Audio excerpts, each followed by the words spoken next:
pessoal, que é o Tony da Auto Checkup, ensina diagnóstico correto e barulho de suspensão da Outlander.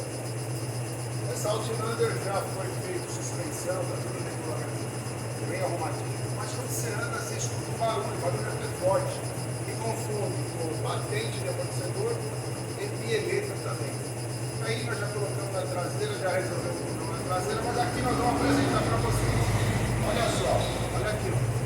Olha o barulho ambiental, ó, vai fazer agora, tá?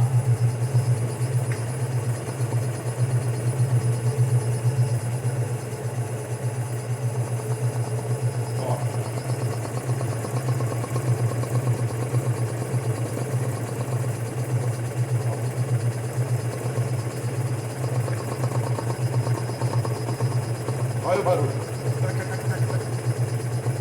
Parou.